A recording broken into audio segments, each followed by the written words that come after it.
cross ni khan tharau thiang limma khatin anlo umma lali swazir tir tele ami pui sang tam tak si nga khanin Kristan leya cậu shan alo din ta lalpa cậu shan ni hoài kal ta te chuan đi tu ta le shom tin ren tuari an nun an na ne lalli swata shom chi ma se he thu hian ning thamuan chi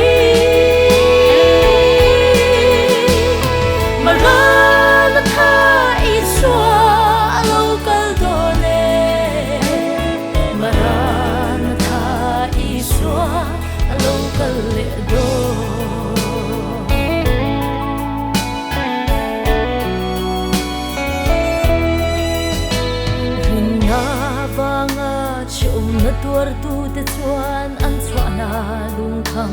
ni se an hong to tu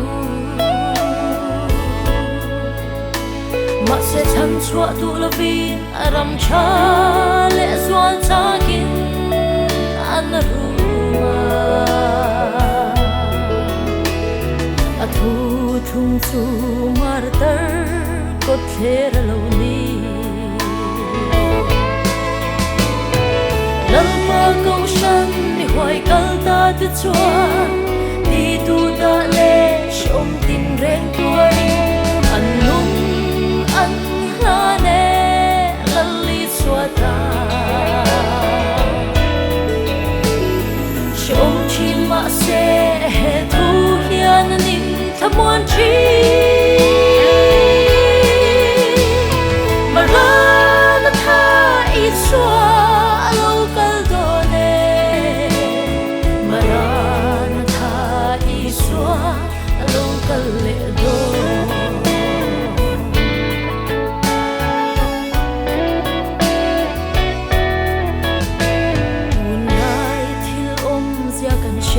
avangin muhil te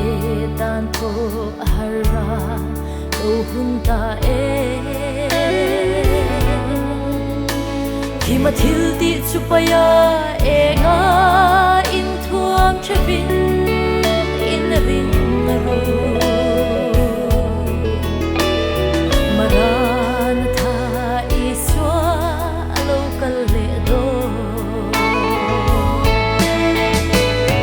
lalpa cậu shan ni hoài kal ta te chuan đi tu ta le shom tin ren tuari an nun an la ne lalli swata shom chi ma se he thu hian ning thamuan chi marana tha iswa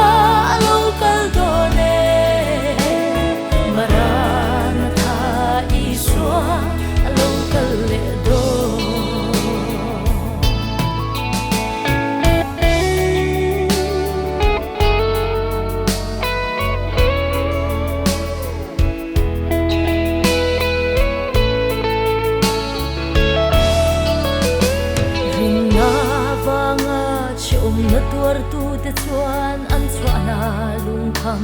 ni se an hong to tu ma se chan chua tu lovin aram cha le zuan chakin an ruma athu thung chu mar tar ko thera lo ni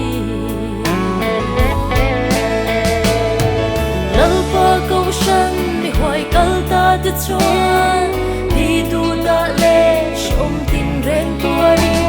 an nun an la ne lalli swata shom chi ma se